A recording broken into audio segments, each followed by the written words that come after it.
Hello, everyone. So, we're coming back for more reading of my book, Scientology Abuse at the Top. And thank you very much for the feedback on chapter one. So, one thing that I wanted to tell you about from the last episode or the last chapter was when I was talking about Daryl. So, when I went on the Aftermath show, Scientology tried to discredit me by telling A&E, because A&E was the one producing the Aftermath show.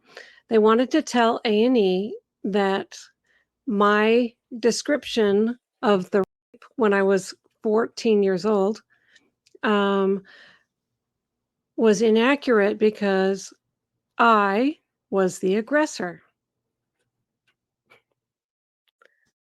Again, for a second, I'm 14 years old. The man's a married man, like in his 30s, uh, drives me off somewhere. I have no idea where I am. And then he says, we're going to have sex.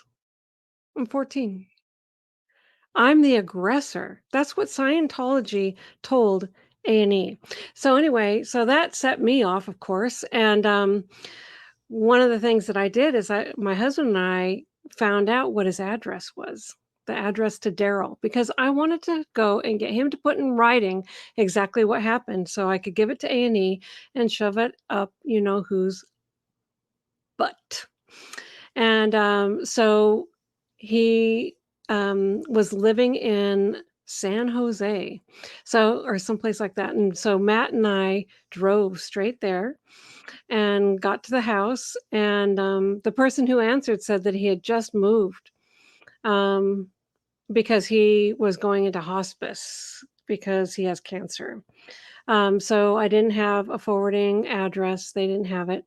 And so I wasn't able to contact him. But anyway, I tried. So that I shouldn't have even had to do that. But, and I'm sure A&E was also thinking, yeah, right. She's the aggressor at 14 years old.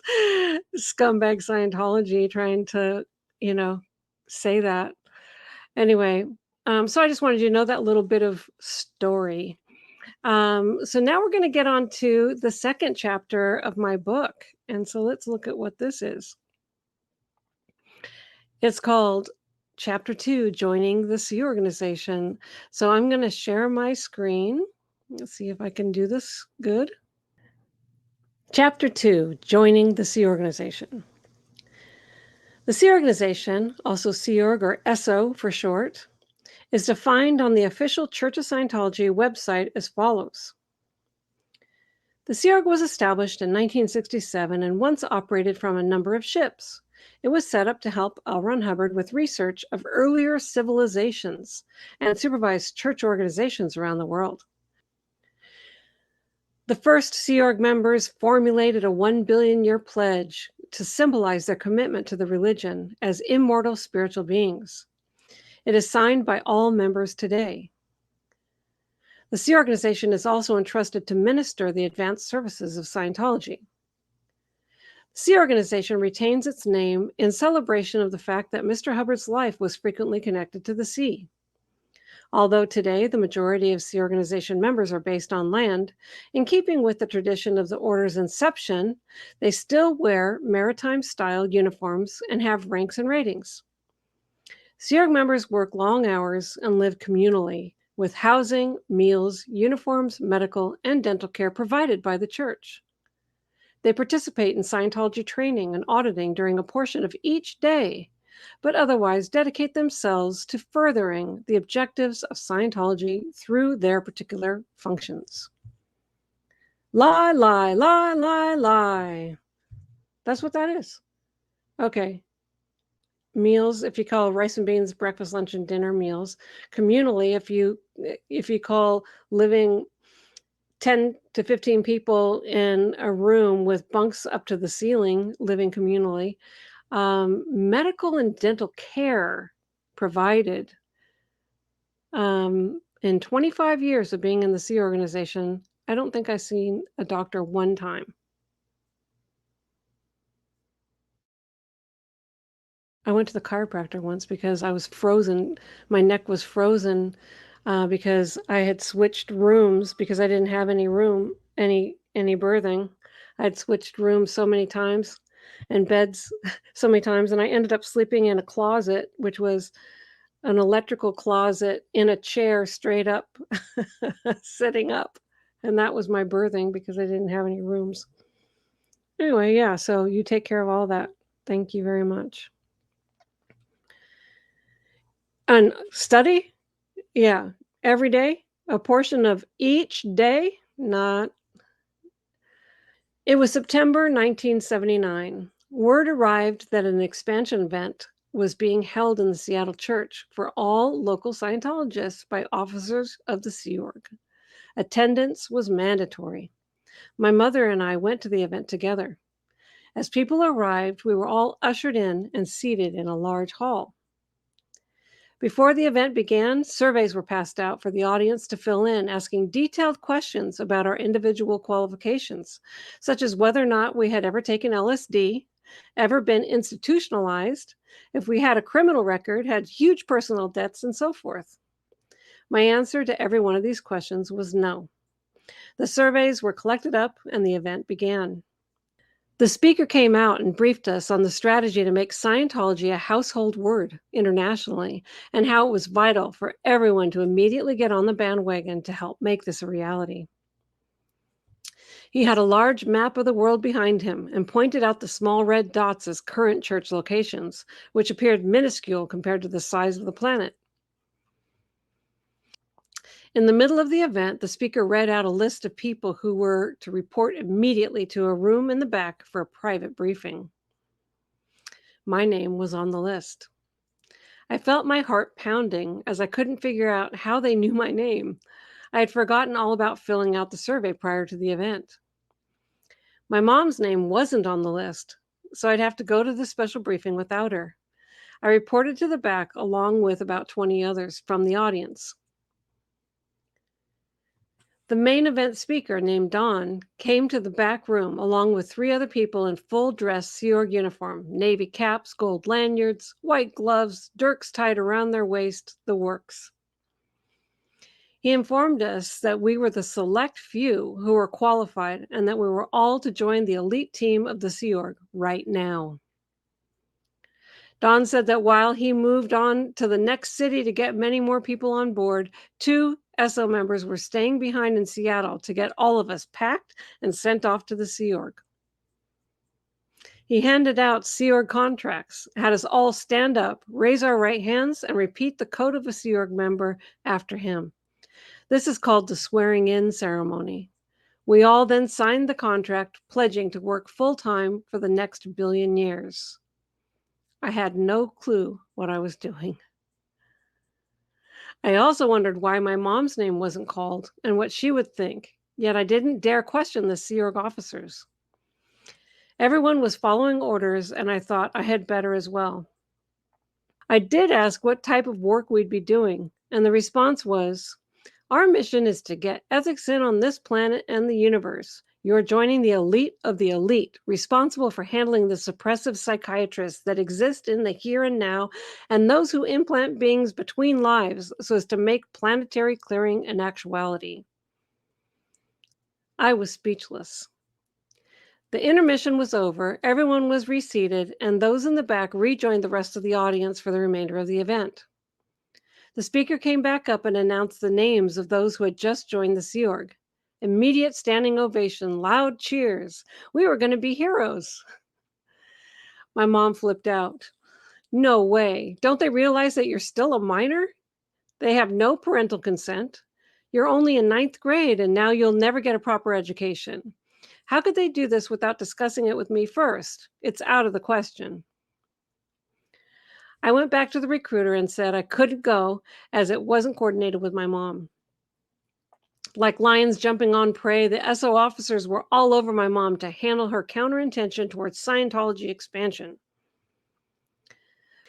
Finally, after being promised that I would absolutely continue my schooling to obtain a high school diploma, have 3 weeks off a year to come home to visit, and be able to maintain routine communication with the family, all of which turned out to be a blatant lie. My mother signed a parental consent form giving her approval for me to join the Sea Org, effective once I turned 16, which was only a few weeks away.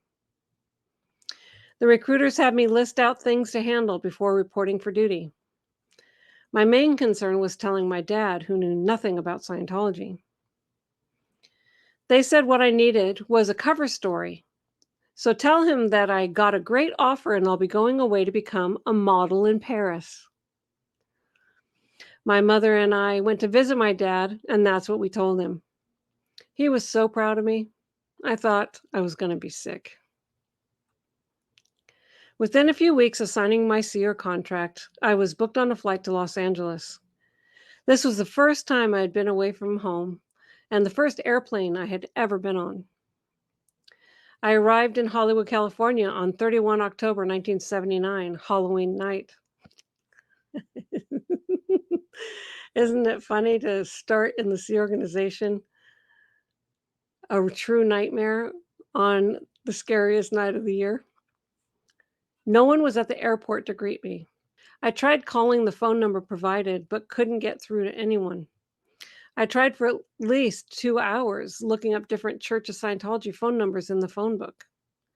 I had all of my luggage with me and no clue where I was supposed to go. I didn't want to stick around the airport any longer, as I was obviously abandoned and felt insecure just sitting there.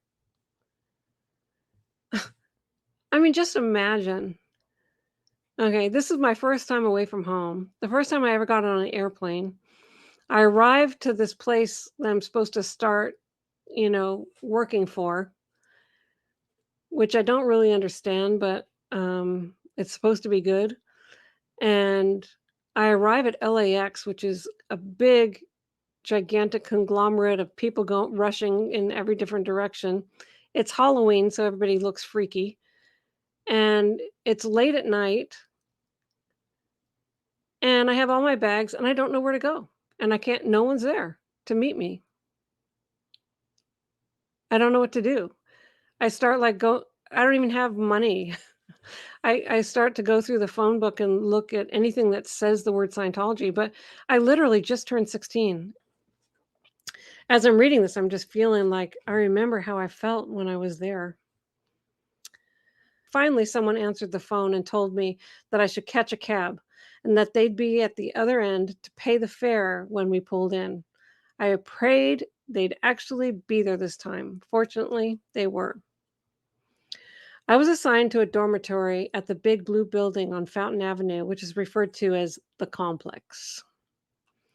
This building was formerly a hospital, and all of the hallways and rooms still looked like it, with no carpets, just cold concrete floors. The rooms had no showers.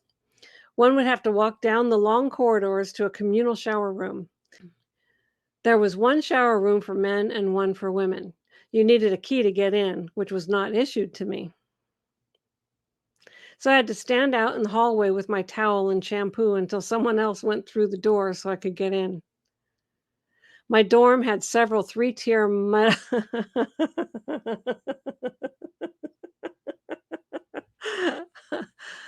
Okay.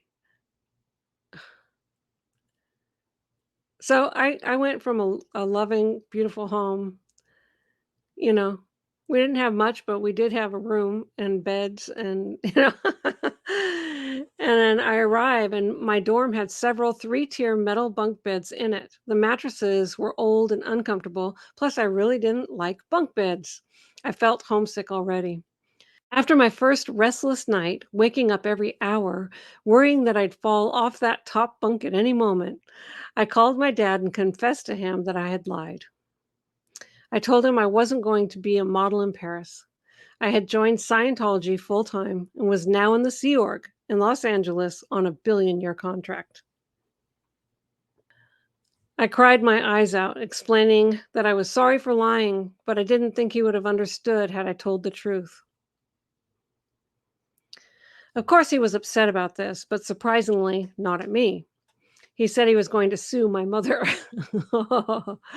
obtain full custody, and meantime, get me back home immediately. Oh man. Now you've really done it, Amy, I thought. I was supposed to be a responsible adult, yet I was making a dog's breakfast out of everything. Man, I feel like I could cry about this right now 'cause, I was following the Sea Org's direction to tell him that I was gonna be a model in Paris, and he was super proud of me that, you know, I mean, and I'm sure he told his friends and everything like that, and it was just a big fat lie, and then I call him saying, "I signed a billion-year contract, and I'm with the cult full time now," you know? So my mom, who was with me when I said that lie, he said he was gonna sue her, um, and get me out of there. But, so I was supposed to be a responsible adult, yet I was making a dog's breakfast out of everything. I didn't want to let the Sea Org officials know that I had cried like a baby to my dad, who now intended on bringing me home, and I definitely didn't want to create repercussions for my mother, who was always meant the world to me. Somehow I convinced my dad that it was my grown up decision to be there. It's what I wanted to do with my life, and mom was not to blame at all. He said that he loved me and respected my decision, and as long as I was happy, he was happy for me. He made it clear that if I ever wanted to come home, he would always be there for me. Throughout the years, this conversation would replay in my mind many, many times as I painfully longed for home. I called my mom and told her what happened.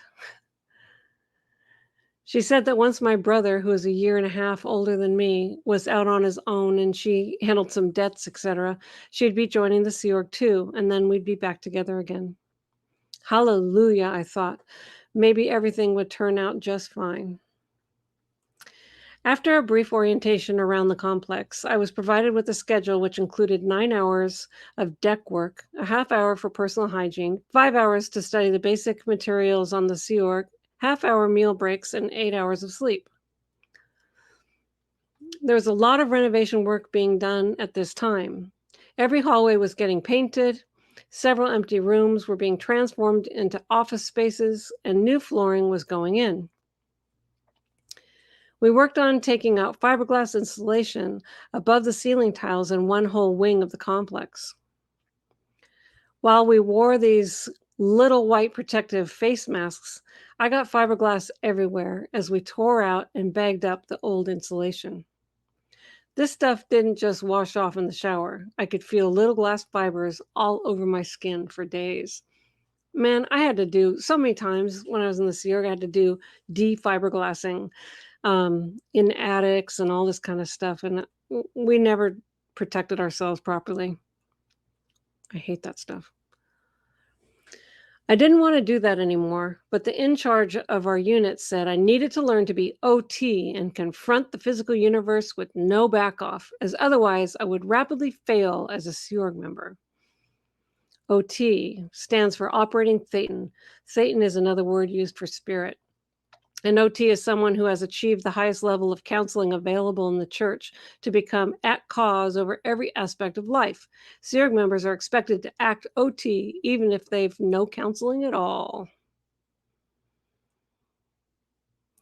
This is also where I was taught to show no human emotion and reaction, called HE&R by Scientologists. If one displayed any upset, it was frowned upon heavily and classified as dramatizing your reactive mind or your case. You could get reports written on you for this, and it's church policy that in the Sea Org, frequent display of case on post could get you assigned to the Rehabilitation Project Force. All I knew about the RPF at that time was what I saw when crossing paths at the LA complex, a group of people running everywhere they went in black jumpsuits, doing jobs that made my fiberglass removal look like a holiday. On one particular occasion, I observed the RPF cleaning out what was called Rat's Alley. This is a long crawl space under the galley of the complex where stagnant water would seep, along with old food particles. You could only get in there by crawling on your stomach in the sludge. They were to drain out that entire space with buckets and clean it to a white glove pass. That place was called Rat's Alley for a reason. It might as well have been called it might as well have been called Maggot and Roach Alley too. Man, I looked in that thing, I wouldn't have gotten in that thing, it was so bad. So I learned my first basic lesson really well. It's bad to talk back to a superior or show any emotion. You simply did what you were told, or the penalties were going to be too gruesome to bear.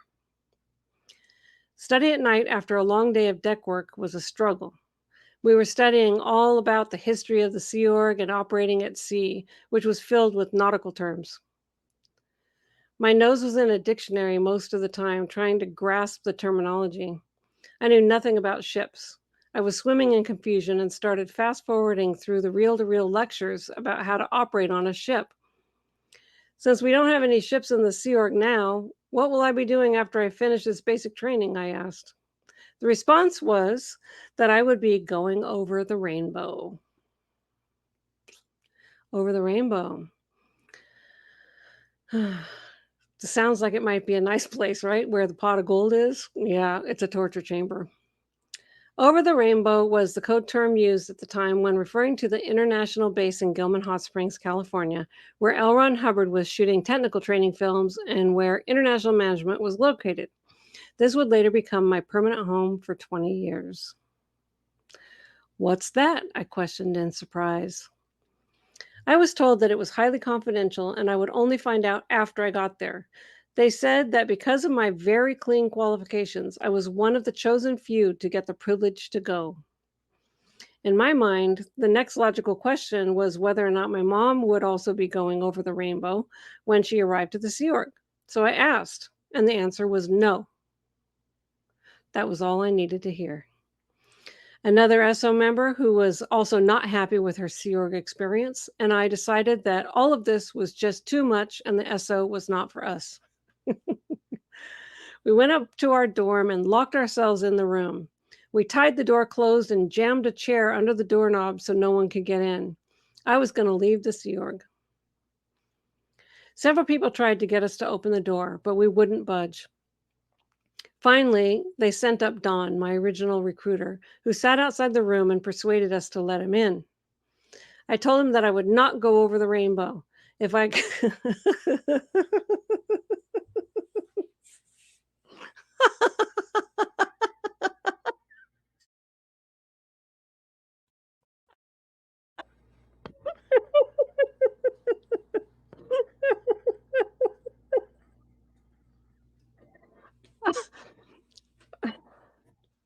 Oh my God. Oh, I remember I didn't even know how to tie knots, but man, I was getting a rope around that door and shoving the chair under it. No one could get in there. And it's this big, huge corner hospital room. I had no way out of there. And how was I supposed to leave? I'm 16. I don't have anything. I don't have any money. I don't have anything. I mean, how was I supposed to even leave? And then I tell him I'm not going over the rainbow. I didn't even understand what the hell it even meant. Ugh. I told him that I would not go over the rainbow if I couldn't work somewhere together with my mom. I wanted to go home. After a lot of waiting while coordination was being done outside the door of our dormitory, I was assured that the plans were now changed and I'd instead be posted where my mother could later join me. I thought, if that was really the case, then I'd cooperate. Yeah, and of course it was a lie, you know, but they were just lying to keep me there. But they didn't send me over the rainbow right away. I'll tell you what happened after that. Soon after our basic training was complete, a group of us were called together and briefed that we were going to form an international network of personnel procurement officers for the Flag Land Base in Clearwater, Florida. The Flag Land Base, or FLB for short, is the worldwide spiritual headquarters of the Church of Scientology, located in Clearwater, Florida. The organization was founded in the late 1970s with the purchase of the Fort Harrison Hotel, the covert purchase, mind you, that they lied about because they made the locals think it was a different group, not Scientology. In the years since its foundation, the FLB has expanded as the Church of Scientology has gradually purchased large amounts of additional property in the downtown and waterfront Clearwater area. Yeah, covertly. They think that this is expansion. Buying properties is expansion. Nothing's happening in it anyway. They're just a real estate scam. We were to select a continent to go to, and I was given first choice. I selected Europe. This was kind of ridiculous since I knew no other languages, knew nothing about customs, visas, currency exchange, or anything else this job would require to transfer personnel overseas. I do recall thinking my dad would be impressed if I actually did make it to Europe after all, despite my initial fiasco. Next, an older couple, also originally from the Seattle area, chose to go to Africa. And after someone was assigned to the remaining areas, including Australia, New Zealand, Canada, United Kingdom, and Latin America, we were all provided with a briefing pack with basic issues on what the post entailed and provided with full dress naval-like uniforms, caps and all. I felt important and thought I looked sharp in my new uniform. In fact, I wore it on my 12-hour flight to Copenhagen. When I arrived at the other end, someone was there to pick me up. His name was Morgan, a nice-looking man with a dark complexion from Sweden. We made contact right away. He couldn't miss me with my full dress uniform on, my very long blonde hair, and my bright white navy cap with a big Sea Org symbol right in the center of it. The symbol for the Sea Org is a center star surrounded by open-ended wreaths. After we collected all of my luggage and walked out the front doors of the airport, I had a startling shock. I had failed to inquire about weather conditions for Copenhagen in November prior to my arrival. I had no overcoat, and my skirt, nylons, and high heels were really inadequate for temperatures far below freezing, especially since we'd be walking to the local bus station with my luggage and taking the city bus to get to our destination. We finally arrived to the Sea Org base in Copenhagen. Warmth at last. I was shown to my dorm, and Morgan helped me with my bags. At least the bunk beds were only two-tier, and the room had carpet and its own private bathroom. Though it was still early in the day there, I was very tired, so I took a hot shower and went to sleep. Within 24 hours, Don arrived on a project to put me on post. It was nice to see a familiar face. I had just begun to get oriented by the time he arrived. I hadn't yet obtained an office and still felt jet-lagged. As this was the central Sea Org base for the continent, ESO members came from all over Europe and spoke many different languages: German, Swedish, Danish, Spanish, Italian, French, and more. Fortunately, English was the main language everyone used to communicate between each other. There must have been about 80 staff. I was one of only 3 Americans there. The first thing Don wanted to do was set me up with an office close to the entrance, as I'd be interviewing prospective recruits. We located a space and started moving in until suddenly a Frenchman, with the energy of a live wire, flew down the stairs and across the room. He informed us that we were not taking that office in the entry, as he planned to use it for his own recruitment. This was the first time I met Guillaume Lesèvre. He was the commanding officer for all Scientology organizations in Europe at the time. Little did I know that I would later be working with Guillaume shoulder to shoulder for the better part of 20 years in international management. I moved into a small shared office on the 3rd floor, was provided with a list of potential recruits to contact, and then Don wished me good luck and headed out the door to his next destination. I tried calling several people on the prospect list, but rapidly discovered not everyone in Europe spoke English as a second language. So I started writing letters and doing favors for people so they'd help with translations. Basically, I felt this was a big waste of time, as I was not getting anyone sent off to flag. Then one day, a new opportunity came my way. I received a telegram from the advance man for the Flag World Tour saying that they'd be holding a major event in Paris in the next few days, and I should come to recruit for Flag. I was provided with funds to purchase a round-trip train ticket to Paris and for one night in a hotel while there. And so, off to Paris I went. I thought, wow, just wait until my dad hears about this. The train ride took a full day. I didn't even bring anything to eat, and the only thing being sold on the train were foot-long Swiss chocolate bars, which is what I ate.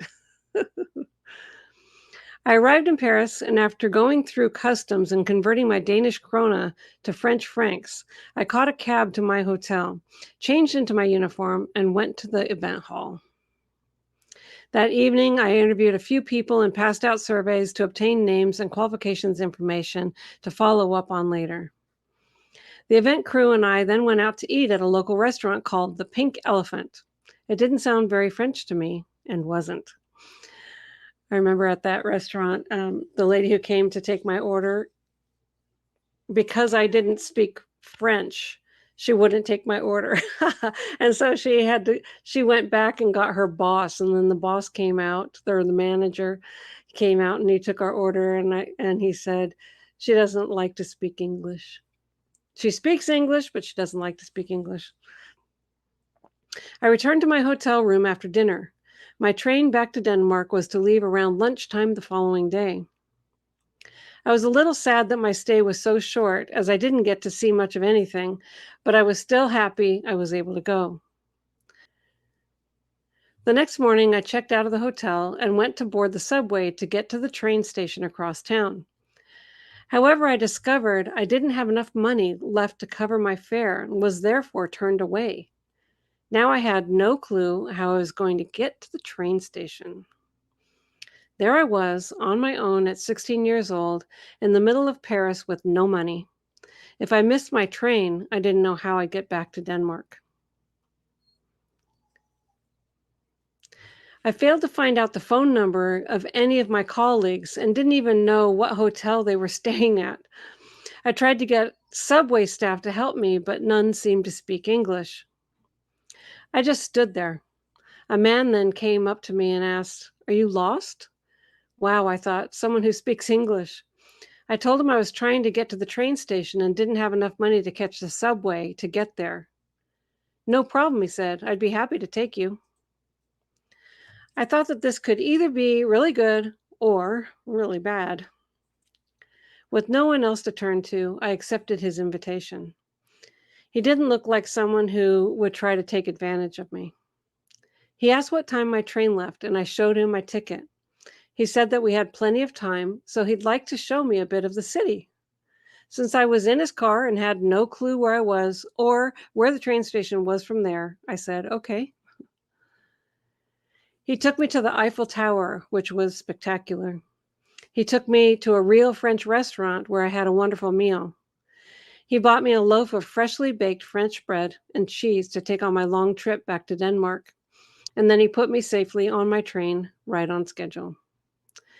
Thank God for caring people like that in the world. Boy, I was being watched out for on that one, that's for sure. Oh, by the way, I just thought of this.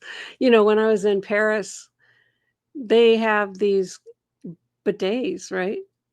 I had never seen anything like that. I just thought it was a weird toilet. And so I used the bathroom. These things. I don't even understand how any of this works because that's all they had in the bathroom that's in the hotel room. Apparently, the actual toilet was out in the hallway, and I didn't know that. But anyway, that was my 16-year-old learning curve. It was just a few weeks into the new year when I was ordered to report to Flag in Clearwater, Florida for reposting. I was excited to finally get to see the Flag Land Base. I had read brochures about it, which had lots of photos with palm trees and beautiful white beaches. It looked like a paradise. Well, there's the end of that chapter. And so it was funny, my adventures of getting started and locking myself in my room and wanting to leave right away because I said my mom couldn't be where I was going to be over the rainbow. Nobody knew what that even meant. And then I get sent to Europe, and I'm running around in Europe at the 16 years old. How I even lived through that is just crazy, just crazy. Anyway, I'll throw in a couple pictures of me arriving into Copenhagen here so that you can see them, because I did get some pictures when I first got there.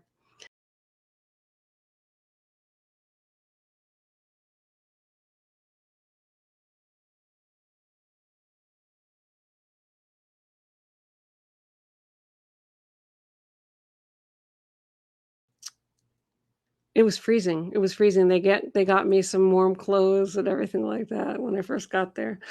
Anyway, I was in Europe probably for, let's see, November, December, January, maybe 4 months, something like that, 3 or 4 months before I went to fly.